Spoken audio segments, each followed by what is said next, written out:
Hi and welcome back. In this session of contemporary Indian philosophy, we discuss Mahatma Gandhi.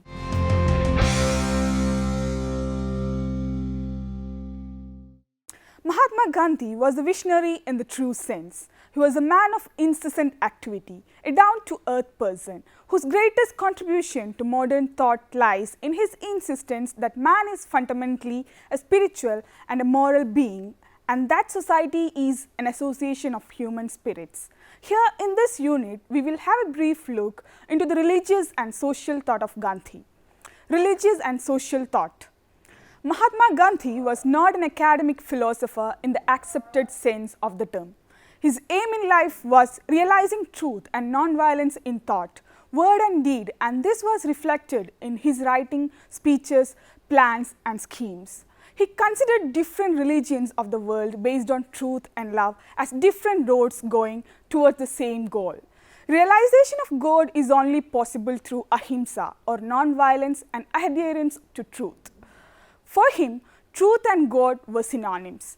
Through his experiments with truth, he discovered the great ideas of truth and non-violence and preached these to his fellow men. Truth or ahimsa. Truth or satya is all pervading in Gandhi's philosophy of social reconstruction. For him, truth is what our inner voice tells us. According to Gandhi, all seekers of truth must have an abundant sense of humility. In the march towards truth, all propensities such as anger, selfishness, hatred, etc. must be suppressed, for otherwise truth would be impossible to attain. The more man controls these tendencies, the nearer he will get to truth. Gandhi distinguishes between absolute truth and relative truth. He says, "Nobody in this world possesses absolute truth. This is God's attribute alone. Relative truth is all we know. Therefore, we can only follow the truth as we see it. Such pursuit of truth cannot lead anyone astray." He says that truth resides in every human heart. One just has to look for it. The search for truth may be pursued through the love for humanity and for the entire universe. An essential qualification of a seeker after truth is that he will remain steadfast even though the whole world might go against him. His suffering will awaken the goodness within the wrongdoer. Thus, the basic feature Gandhi's concept of truth is that one who adheres to truth must be willing to undergo any amount of suffering, even though he may have to lay down his life in the process. This is the acid test of truthfulness. Deviation from truth under any circumstance whatsoever was not acceptable to Gandhi. Gandhi's whole life was a search for truth and he experimented with it constantly. For Gandhi, it is impossible to find truth without non-violence. Without ahimsa, it is not possible to seek and find truth. We therefore have to ensure that the concept of non-violence evolves in individuals, societies and nations, thus leading to social reconstructions based on truth and non-violence. Truth is God. Gandhi defines truth in a variety of expressions. He calls it God and also calls it Sat, Chit and Ananda and combines truth, knowledge and bliss in God. There should be truth in thought, word and action, and one who has realized it becomes perfect, as all knowledge is included in truth. Here we see that God and truth are sought to be identified in Gandhian thought. He had his own reasons for saying that God is truth. By identifying God with truth, Gandhi believed that he was finding a name for supreme being because God had no other definite description. He also described God as truth as he believed that God alone is real, and so by calling God truth, he wanted to assert that God alone is. As an imbiber of the Upanishadic lore, Gandhi views truth as being coexistent with consciousness or Chit. So, Chit is associated with the name of God. Where there is Chit, there exists bliss or Ananda. Thus, he accepts God as Satchidananda. Later, Gandhi realized that the statement God is truth is only partial and asserted that truth is God. He believed that the reverse statement is all inclusive and all pervasive. He said, "But deep down in me, I used to say and thought God may be God, God is truth above all. But 2 years ago, I went a step further and said, truth is God. And I came to the conclusion after continuous and relentless search after truth. Here also we can see that Gandhi had his own reason for this change. One reason is that the word truth is not as ambiguous as the word God. Another reason was, as he said, reason can raise arguments against the possibility of God's existence, but it cannot reject truth. Even skeptics cannot deny truth, so theists and atheists can be brought onto a common platform if truth is considered to be God. Gandhi considered that damage to mankind caused by blind religious notions regarding God can be prevented through this shift of focus. Although Gandhi equates truth with God, this concept is devoid of theological implication. He thought that this could become the basis for a universal religion and could bring persons of different caste, creed and religions together. For Gandhi, ahimsa or non-violence was the practical expression of truth. Truth was the end and ahimsa was the means to that end. He wanted to realize the goal of truth through ahimsa and viewed them as the two sides of the same coin which could not separate it. Gandhi was convinced that an individual could achieve perfection not by sacrificing truth but by sticking to it. The social workers' search for truth by their service and a scientist's quest of truth is by means of empirical experimentation. According to Gandhi, through this search, we are serving God. Thus, we see that truth is the highest ideal in Gandhian thought and he views it in the most comprehensive sense. Non-violence or ahimsa. Gandhi's greatness as a leader and thinker lay in his transformation of the individualistic message of non-violence into a success technique of direct action. He attempted to apply the theory of ahimsa initiated by the old Indian teachers and prophets on a social, economic and political plane. Gandhi said, "I have nothing new to teach the world. Truth and non-violence are as old as the hills. All I have done is to try experiments in both." For him, non-violence is the means and truth is the end. The pursuit of non-violence is inevitably bound with truth. Explaining the transition from the notion of truth to that of ahimsa, he says, "Ahimsa and truth are so intertwined and that it is practically impossible to disentangle and separate them. They are like the two sides of a coin, or rather a smooth, unstamped metallic disc. Who can say which the observer is and which is the reverse? Ahimsa is the means, truth is the end. Means to be means must always be within our reach, and so ahimsa is our supreme duty. If we take care of the means, we are bound to reach the end, sooner or later. This Gandhi interprets truth and non-violence as synonymous terms which cannot be separated from each other. Gandhi does not use the term ahimsa in the conventional sense of abstaining from killing or hurting a living being. Instead, he emphasized certain aspects of ahimsa which had not been given that much importance earlier and made the word uniquely his. As per Gandhi, the word ahimsa has both negative and a positive import. The positive aspect of its meaning is more fundamental for Gandhi because it comprehends the negative aspect and also represents its essence. The usual meaning of ahimsa is non-killing or non-injury. Gandhi was influenced by Jainism, which recommends the practice of ahimsa in thought, word and deed.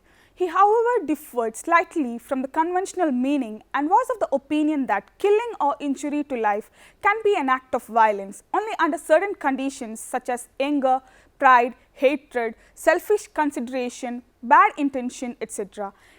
Any injury to life done under these motives is himsa. Thus, the negative meaning of ahimsa is non-killing or non-injury, but this presupposes that a non-violent act is free from hatred, anger, malice and the like. Non-violence or ahimsa is hence equally comprehensive and represents the total neutralization of violence in all forms. In its positive aspect, ahimsa is nothing but love. Ahimsa is not merely the act of refraining from doing offense, injury and harm to others, but represents the ancient law of self-sacrifice and constructive suffering. Gandhi interpreted it as signifying utter selflessness and universal love. The ultimate aim of ahimsa is to love even one's enemies or opponents. Ahimsa thus is equivalent to positive compassion and love. Love is a kind of feeling of oneness. It demands a sincere effort to free the mind from feeling like anger, malice, hatred, etc. because these create obstacles in the way of love. Love, according to Gandhi, is the energy that cleanses one's inner life and uplifts and encourages noble feelings such as benevolence, compassion, tolerance, generosity, kindness, etc. Gandhi wanted India to follow the doctrine of non-violence, not because she was under political subjection, but because India had an imperishable soul which could rise above all weakness. For India, ahimsa as a social and political technique meant a pooling together of the energies of the people for the purpose of national liberation. Non-violence applied to international politics signified a spiritual substitute for struggle and war and the consequent eradication of bloodshed caused by it. In face of the advancement of nuclear energy, Gandhi resorted to techniques of promoting brotherly love because he was deeply concerned about the survival of man. He thus remained thoroughly devoted to the principle that increasing adherence to ahimsa alone would emancipate mankind from kinds of conflict and evil. Gandhi regards non-violence as the law of the human species, and as a creed it has to be all-pervasive. The application of non-violence in economic and political fields is the unique contribution of Gandhi, who claims that society is held together by the law of non-violence. Philosophy of ends and means. Gandhi maintained the means determined the end. The end, however great it may be, did not justify the means being wrong. In order to achieve a good end, the means should also be good. Bad means were never successful in the long run. Gandhi said, as the means so the end. In a way, his unique contributions to the world lie in his maintaining that the means are more important than ends. Gandhi's emphasis on means rather than the end is based on the doctrine of Nishkama Karma of Gita. It holds that a person has control over his actions and not on their fruits. Gandhi argues that we have control only over the means. The end is beyond our control. Thus, if we take care of our means, the end will be assured. He argued that they say means are after all means. I would say means are after all everything. There is no wall of separation between means and ends. Indeed, the Creator has given us control over the means, none over the end. Realization of goal is an exact proportion of that of the means. This is a proportion that admits of no exception. Therefore, in Gandhi's philosophy of life, means and ends are used as convertible terms. Pure ends requires pure means, and pure means will necessarily result in pure ends. According to Gandhi, the end justifying the means is a dangerous practice and is unsound ethically. If accepted, it permits recourse to violence, fraud, untruth, and opportunism. He said that a tree sprouting from a seed of poison cannot bear fruit with juice of nectar. He was convinced that permanent good can never be the outcome of untruth and violence. So, he maintained that violent methods cannot be used to serve even the noblest causes. By considering means and ends as a continuous process, he dissolved the age-old opinion of viewing both as watertight compartments. The difference between them is imaginary, which is why Gandhi takes them as an organic whole. In a way, he proposes that means and end must be homogeneous. That is, the end progressively realizes itself through the means. This shows that he was almost convinced that ends do not justify the means and that purity of means is an essential condition for realizing good ends. This philosophy of end and means has a direct relation with his doctrine of truth and ahimsa. Truth is the ideal of life, according to Gandhi, and it is the goal towards which we must strive. The way to approach it is ahimsa. If truth is the end, ahimsa is the only means. We cannot attain it by any other way. In accordance with this, Gandhi insisted that if Swaraj was the end, the means adopted for it must be non-violence. He said, violent means will give violent Swaraj. That would be a menace to the world and India itself. Thus, we see that Gandhi always recommended that if the goal of truth is to be attained, the means has to be pure and it has to be the means of ahimsa. Gandhian concept of a universal religion. Mahatma Gandhi cannot be regarded as the founder of a new religion in the actual sense of the term. He learned simply the principles or eternal truths from the greatest traditional philosophical texts and religious teachers of the world. He held that our scriptures have laid down certain self-evident truths as maxims of life. He advised us to live according to these maxims in order to lead a religious life. His contribution lays in the fact that he tried to assimilate his own way the teachings that appealed to him and to apply these teachings not only in his personal life but also to social, political and economic problems. Gandhi said, "Man without religion is a man without roots." Therefore, religion is the basis on which life structure has to be erected if life is to be real.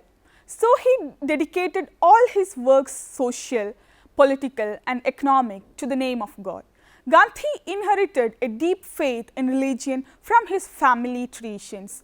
All his great ideas about truth, non-violence, service, renunciation, morality, etc. are commonly found in all religions. The well-being of a man is the touchstone of every religion and it was central to Gandhian thought. Romain Rolland once remarked, "To understand Gandhi's philosophy, it should be realized that his doctrine is like a huge edifice composed of two different floors of grades. Below is the solid groundwork and basic foundation of religion. On this vast and unshakable foundation is based his political and social philosophy. Religion, according to him, was not merely a means for personal purification, but it was an immensely powerful social bond." Gandhi's religious ideas were derived from the conviction that there is only one reality, that of God, who is the embodiment of truth. As religions are defined as devotion to some higher principle or power, Gandhi stated, "Let me explain what I mean by religion. It is not the Hindu religion, but the religion which transcends Hinduism, which changes one's very nature, which binds one indissolubly to the truth within and whichever purifies. It is the permanent element in human nature, which counts no cost too great in order to find full expression and which leaves the soul utterly restless until it has found itself, known its maker and appreciated the true correspondence between the maker and itself." From the given explanation, we can understand that for Gandhi, religion is not just a theoretical concept that seeks to satisfy intellectual curiosity and urges. It is the way of life and practical necessity for him. Therefore, he says that religion should pervade every aspect of our life. For Gandhi, religion and morality were synonymous terms. Religion enables man to have a glimpse of God, and it is impossible to achieve this without a fully developed sense of morality. He said, "As soon as we lose the moral basis, we cease to be religious. There is no such thing as religion overriding morality. Man, for instance, cannot be truthful, cruel and incontinent and claim to have God in his sight. Religion signifies to him belief in the supreme moral law that governs the whole universe." He was primarily interested in the ethical aspect of religion. Thus, in Gandhian thought, to reconstruct the society on a non-violent basis, moral discipline of the individual was necessary. Gandhi recommends that the attitude towards different religions must be one of tolerance and respect. He found examples of truth and non-violence in all religions. He believed that different religions were just different ways of apprehending the truth. He held that every religion contains good precepts and noble teachings, but some people's interpretations and commentaries have degraded religion and distorted it. To sum up, we can say that universal religion envisaged by Gandhi breaks down the barriers between one faith and the other. He drew out the best from all religions and framed his concept of religion, which contributed to the national integration, progress, mutual cooperation and peace in India and world over. Sarvodaya. The idea of Sarvodaya is the apex of Gandhian socialism. It advocates the concept of organic unity where all individuals have equal importance and the rise of everyone is dependent on the rise of every other. Gandhi's Sarvodaya ideal thus implies universal welfare and integrated development of all. It is a philosophy which provides a check against the imperfections of the human mind and ensures uniform development of all. The word Sarvodaya is a Sanskrit word and it comprises of two terms, Sarva, which means all, and Udaya, which means rising. Thus, the etymological meaning of Sarvodaya is the rising of all. Gandhi's definition of Sarvodaya means universal upliftment or welfare of all men and not just at the welfare or greatest happiness of the greatest number.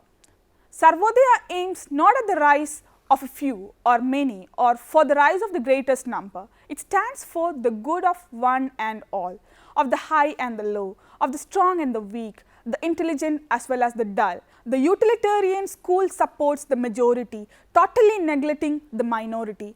In comparison with Sarvodaya, it shows a lack of dignity and humanity because Sarvodaya advocates the welfare of all, irrespective of class, caste, creed, color, race and religion. It rejects the theories which aim at the joy of a few. It is a more dignified and human doctrine. There are many sources from which Gandhi developed his concept of Sarvodaya.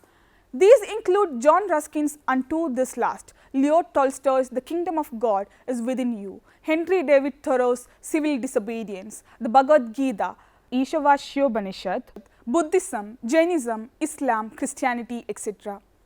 Sarvodaya is a spiritual idea according to which socio-political, economic and ethico-religious forces work together in harmony to facilitate the attainment of the aspirations of each and every individual in the society. A study on the nature of Gandhian Sarvodaya society reveals his clear-cut view on social, political and economic orders which are closely interrelated and interdependent. Concept of Varna Dharma in Gandhian thought. The law of Varna Dharma that presents a structure of value and functions for the personal and social justice can be traced back to the Vedas. It is based on the belief that a healthy social life must be based on a sincere feeling of cooperation and division of work. Gandhi wanted to give a new meaning and significance to the Varna system in the social sphere. He used Varna Dharma as a means to promote human welfare. He held that Varna Dharma is inherent in human nature and there are mainly four types of Varnas, that is Brahmana, Kshatriya, Vaishya and Shudra, and these confer duties, not privileges. He said that it is a law designated to set free man's energy for higher pursuits on life. He defended this system in the sense that there were certain social functions or duties which were related to one's order or status in society. Man was expected to develop his hereditary skills and thereby follow the vocation of his forefathers. As pointed out by Glyn Richards, the law of Varna, as the Gandhi called it, resulted from a realistic appraisal of the fact that men are not born equal in the sense that they do not all have the same abilities. Some are born with definite limitations which they cannot be expected to overcome, and what the law of Varna does is to ensure that each man is provided with a sphere of activity which establishes for him a place in society and guarantees that his labors are rewarded. In this sense, the law of Varna was a good thing, and it was Gandhi's conviction that the ideal social order would evolve only when the implications of the law were understood. Thus, according to Gandhi, the Varna system was a healthy division of work based on birth. To put it in Gandhi's own words, Varnashrama, as I interpret, satisfies the religious, social and economic needs of a community. Observance of the law deviates social evils and entirely prevents the killing of economic competition. It ensures the fairest possible distribution of wealth. But when people in disregard to the law mistake duties for privileges and strive for self-advancement, it leads to confusion of Varna and ultimate disruption of society. Gandhi makes it clear that Varna reveals the duty one has to perform, and so the question of superiority or inferiority does not arise here. It carries within it the spirit of duty and service to which one is born. The factor of heredity in it is significant because it helps to avoid the possibility of rift and strife by ensuring fresh distribution of work every day. All the above said merits of the Varna system were later misinterpreted and it gave rise to the caste system as it exists today. Gandhi was not in favor of the caste system and considered it as an excrescence upon Varna, which had to be weeded out. The caste system, according to him, is a man-made institution and had no religious basis. Gandhi was against the gradation of high and low that existed in the caste system. Therefore, Gandhi made a strong plea for the abolition of all evils and injustice that existed in the name of the caste system. He pleaded for the restoration of the original Varna system as he thought it would lead to true socialism. He believed that if these divisions of Varna system are understood properly, it would go a long way to build a strong and moral society. Untouchability, a crime against God and man. Gandhi laid emphasis on human equality, and so his desire for removal of untouchability was as strong as his desire for freedom. Through his writings and speeches, he emphasized the problems of untouchability and the need to remove it from its roots. He called it the curse for society. He maintained that as originally conceived, Varna Dharma had nothing to do with idea of untouchability. He held that untouchability as it is practiced in Hinduism is a sin against God and man and is therefore like a poison slowly eating into the very vitals of Hinduism. This clearly indicates that Gandhi was very much concerned about untouchability which was prevalent in Hinduism in the name of the caste system. Keeping to the ideals of social and political justice and equality, he vehemently condemned it as an impassable barrier in the path of India's progress. He strongly advocated that without social and material improvement of those people who are treated as untouchables, India cannot attain true Swaraj. Removal of untouchability means love for and service of the whole world, and it thus merges into ahimsa. He considered untouchability as the greatest blot on Hinduism. According to Gandhi, there was immorality, injustice, inequality, inhumanity and soul-destroying nature in the practice of untouchability.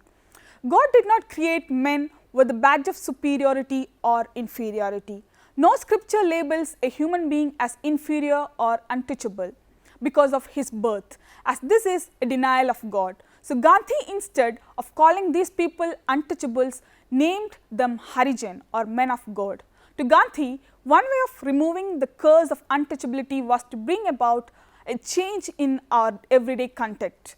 He viewed untouchability as a moral problem and believed that it could be mitigated only by change in the hearts and minds of Hindus. He felt that this feeling could not be removed by the force of law, but the changes had to come voluntarily from the heart. Gandhi was not in favor of legislation for the upliftment of the untouchables. Gandhi appealed to the dominant caste to learn to respect human values and to treat all equally, focusing on the removal of untouchability, gaining access to the temples, imparting education for children of lower caste, dignity of labor and village reconstruction. He wanted to bring about the social and material improvement of the Harijans. For this, he tried to bridge the gap between the upper and the lower caste. Thus, Gandhi's attitude towards untouchability springs from his basic conviction that we are all one in that we share the same Atman or soul. Sarvodaya in Gandhi's view include the welfare of the untouchables in Hindu society and the restoration of their human rights.